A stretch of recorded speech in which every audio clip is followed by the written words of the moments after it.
원내대표 지금 스튜디오에 나와 계십니다. 바로 만나보겠습니다. 시간이 없기 때문에. 예. 어서 오십시오. 네, 오랜만입니다. 그러니까요. 저희 스튜디오에 원내대표 출마하실 때 오신 것 같아요.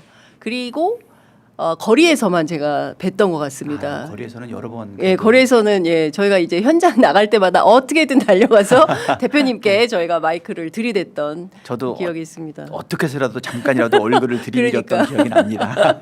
오늘 아침에 벌써 두 군데 인터뷰를 하고 오셔가지고 사실 힘드시겠어요. 원내대표를 하면서 네.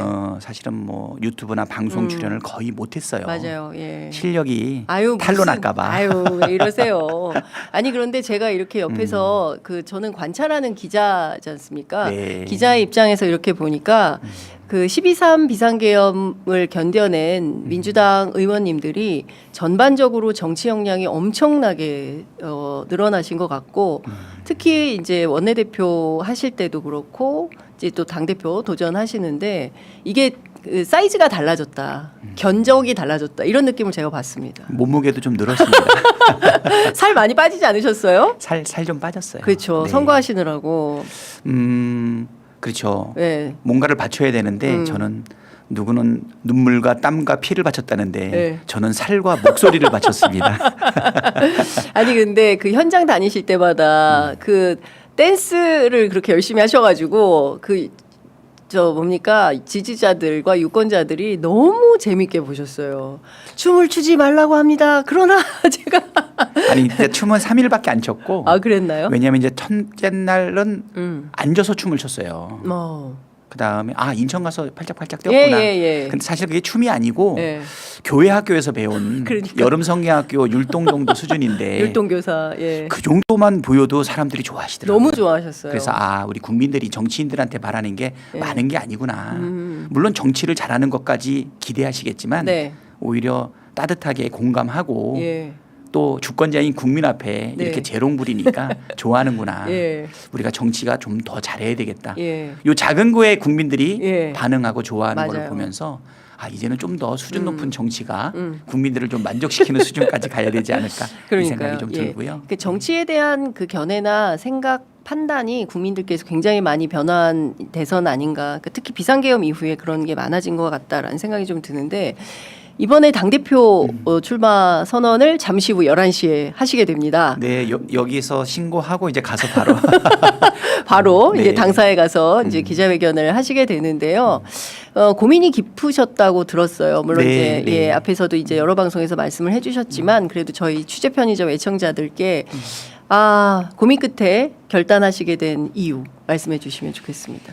뭐 일단 뭐 고민은 어떤 거를 고민했냐. 사실은 대선 전까지는 사실 뭐 대통령께서도 네. 대선 이후에 어떤 행보를 취할 건지 물어보셨을 때만 해도 사실은 계획은 없었어요. 그렇죠. 5월 3일 날 원내대표가 되고 난 다음에 7개월 동안 네. 진짜 여러 개혁 입법들을 부단하게 내지 않았습니까? 네. 거부권에 번번이 막혀도 그래도 끊임없이 따박따박 개혁 입법을 냈고 네. 사실 통과는 많이 못 시켰죠. 그다음에 그 무서워하던 검사 독재 정권의 앞잡이들이었던 네. 그 정치 검찰들에 대한 끊임없는 탄핵을 진행을 했고 그다음에 정부 인사들뿐 아니라 그리고 또 특검법도 계속적으로 내지 않았습니까? 예. 그리고 예산 우리 국회 선진화법 이후에 처음으로 국회가 심사 기능을 했고 그다음에 정기국회 마지막 날은 세법도 13개 법안에 대해서 우리가 주도적으로 우리 입법부에서 그 역할을 쭉 진행을 해왔는데요. 질문이 뭐였더라? 왜 당대표 맞아. 박찬대는 왜 당대표에 출마하게 되었나? 예. 예. 그런데 진짜 대선 끝날 계엄이 터지고서부터는 아무 생각 없었던 것 같아요. 딱 일단 계엄 해제. 네. 두 번째 탄핵 소추안 가결. 그다음에 세 번째는 파면 결정. 네 번째는 대선 승리. 물론 그 사이에 뭐 사법부의 예. 구테타와 비슷한 파기환송도 있었고 예. 또 윤석열 대통령의 탈옥 같은 사건들도 그러니까. 있었는데 그 일련의 숨바꾸게 돌아가는 것 때문에 사실은 그 이후의 거치라든가 진로에 대해서는 정말 생각해 본 적이 없었어요. 네. 뭐 대통령께서 물어보시더라고요. 뭐 할 거냐고. 뭐 할 거냐고. 아무 생각 없다 그랬더니 네. 나한테 솔직히 얘기해보라고. 나한테까지 솔직히 안 얘기하냐 그러는데 진짜 솔직히 말씀드린 거거든요. 예. 그리고 6월 3일 날 대선을 치르고 6월 4일 날 예. 대통령께서 취임을 하셨잖아요. 네네네. 그리고 나서 13일 날 열흘 있다가 제가 네. 이제 퇴임을 했는데 그 사이에 사실 다음번은 이제 이재명 대통령께서 내려놓으신 당대표 네. 그리고 제가 수행하던 당대표 직무대행을 예. 내려놨기 때문에 예. 민주당에 예. 당대표를 뽑는 선거가 예견이 되어 있지 않습니까? 그렇죠. 근데 그때부터 한 번도 생각해보지 않았던 당대표의 요구를 네. 사실은 많은 당원들이 아. 요청을 하기 시작을 했어요. 예. 근데 그 정도가 좀 많았던 것 같아요. 예. 예. 그래서 저는 그냥 스쳐 지나갈 내용 아닌가 이렇게 생각을 했고 네. 개인적으로는 또 내년도에 지방선거가 있지 네. 않습니까? 인천에서 예. 나고 자란 음. 그리고 정치를 하게 된 저로서는 저를 키워준 고향에서 네. 정치인으로서의 역할이 있겠다 네. 이런 소망도 가진 적이 있었는데 만약에 이번에 조기 대선이 없었다면 당연히 내년에 지방선거가 있었을 거고 그 이후에 대선이 있었다라고 하면 내가 인천시장으로서 유능한 민주당의 면모를 보이면 네. 정권 탈환과 예. 대선에 도움이 되지 않을까. 그래서 그것을 주변의 권유와 함께 조심스럽게 생각한 적은 있었는데 네. 7개월 동안 정신없이 예. 윤석열 정부와 싸우다. 싸우고 예. 그다음에 그 무도한 정권과 진짜 싸우다 보니까 조기 대선이 갑자기 벌어지게 됐잖아요. 예. 그래서 일단 순서가 뒤바뀌면서 대선은 이미 끝났고 네. 대통령은 배출됐고 됐고. 이재명 보유국이 됐지 않습니까? 예. 그래서 내년 지방선거를 어떻게 할 건가 하는 고민도 대선 이후에 좀 고민을 해보았고요. 뭐 당직이라든가 아니면 혹시 뭐 내각이라든가 뭐 이런 여러 가지 네. 고민들이 예. 있었겠죠. 예. 그러는 과정 속에서 사실 저한테 가장 강력하게 들어오는 주권자들의 요구사항 네. 뭐 전체의 의견은 아니겠지만 당대표에 출마해달라는 네. 요구사항이었어요. 당원의 요구를 받아서 출마를 결심하시게 됐다. 예, 결론적으로는 그런데 예. 왜 고민이 많았냐면 예. 우리 당이 예. 전체 당원 수가 한 500만 명 정도가 된대요.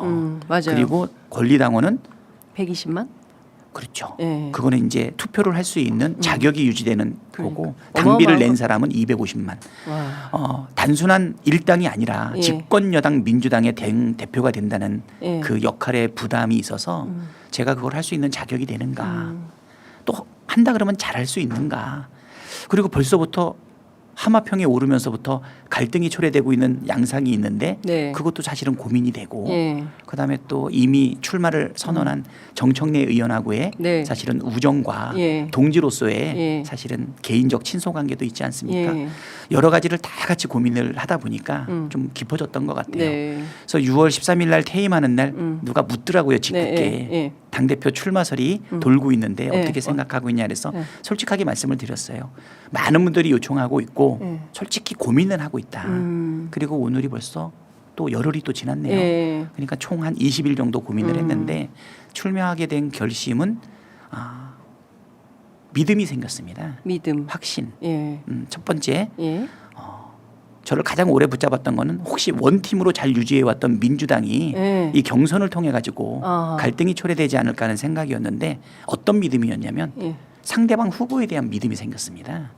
정청래 후보에 대한 예. 우리는 예. 네거티브하지 않고 서로 잘하기 경쟁. 잘하기 경쟁. 정청래는 정청래의 강점으로, 예. 박찬대는 박찬대의 강점으로, 뭐 비주얼 이런 거 있잖아요. 그래서 우리는 네. 일단 후보들 간에는 서로 신뢰가 있다. 네. 두 번째, 당원들의 일부는 비판하는 과정 속에서 갈등이 초래될 수도 있죠. 네. 근데 그 비판 기능 자체를 막을 수는 없지만 그게 또 전체가 될 수는 없잖아요. 네. 그래서 큰 틀에서 전반적인 당원들은 우리가 일종의 갈등이 발생하고 혹시 경선에서 따르는 약간의 마찰과 부작용이 있더라도 궁극적으로는 원팀 민주당으로 거듭날 거다라고 하는 당원들에 대한 믿음이 있었고요. 네. 또 국민과 함께 이 내란을 이겨내고 다시 민주주의의 지평을 새롭게 또 열었지 않습니까? 네. 빛의 혁명을 완수하라고 그리고 그 주체는 이재명 대통령과 그리고 정부 그리고 우리 입법부인 민주당 아니겠습니까? 네. 네. 그래서 그런 거에 대한 나름대로 확신이 들어서 그래서 결심을 했습니다. 네. 이제 이 갈등을 두려워하기보다는 갈등을 극복하고 예, 이재명 정부의 네. 승리, 네. 빛의 혁명의 완수를 위해서 내 쓰임이 필요하다면 네. 나오겠다라는 게 큰 틀에서 하나고 두 번째 틀은 정청래 후보하고 제가 누가 나갈 것인가 네. 협의를 하는 것이 아름다운 일 아닌가 사실 이런 제안들도 있는데 그거는 과거의 정치 문법인 것 같아요. 이제는 정치는 네. 정치인이 하는 것 같지만 네. 국민이 한다 아니겠습니까? 예전에는 정치인의 결단이 정치인의 의사결정이 네. 정치의 거의 대부분인 것 같았지만 지금은 정치는 국민들이 하고 있고 우리 정치인들의 첫 번째 소명은 국민들의 요청이 무엇인가 네. 그거에 응답하는 거로부터 시작돼야 되지 않나 그 응답하는 과정 속에서 결단도 요구되고 네. 고민도 있겠죠. 그래서 저는 어떻게 조율할 것인가 보다 더 중요한 것은 네. 우리 당원들과 국민들이 무엇을 요구하고 있는 것인가 네. 그들의 선택권을 열어주는 것이 맞다. 과거에 제가 지역위원장을 처음 할 때는요. 네. 시당위원장 이런 거 뽑을 때 갈등을 일으키지 않고 당원들끼리 싸움을 막아내기 위해서 그냥 시당위원장 될 후보자 몇 사람이 조율해서 네. 이번에 너가 해라. 다음에 내가 할게. 나는 그게 미덕이라고 생각한 적이 있어요. 약간 그걸 이제 짬짬이라고 비판도 많이 그렇죠. 했죠. 예. 그런데 어느 순간 생각이 바뀌었어요. 이재명을 만나고 난 이후에. 예. 이재명은 뭐라고 얘기했냐면 그거는 좋은 일 아니다. 아. 주권자는 당원들인데 아니 당비 내가면서 당을 예. 지키고 있는 분들한테 선택권조차 주지 않고 예. 플레이어라고 하는 정치인들끼리 니들끼리 경합할 거냐 말 거냐 네. 순서를 정하는 거는 네. 바람직하지 않다는 말에 어느 순간 동의하게 되었어요.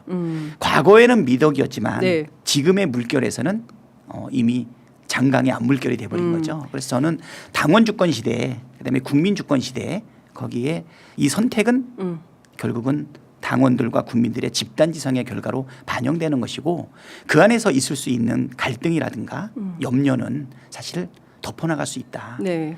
좀 전에 뉴스공장을 갔더니 우리 김호중 공장장이 그 걱정을 엄청나게 하는 거예요. 어떤 걱정을요? 뭐 이 갈등. 이재명 대표가 경기도지사 나갔을 때 네. 당내 갈등으로 인해서 죽을 고비를 넘기지 않았냐. 네. 그거 함부로 극복할 수 있는 게 아니다. 누구나 할 수 있는 게 아니라 이재명이기 때문에 한 것이다. 네. 그래서 이 갈등에 대한 박찬대도 우려를 못 한대요? 아니, 그러니까 그건 먼저 간 사람이 있으면 예. 정청래도 박찬대도 극복할 수 있겠죠. 예. 다만 우리는 이재명은 아니니까. 그래서 아니 근데 저는 그 제가 앞서도 이제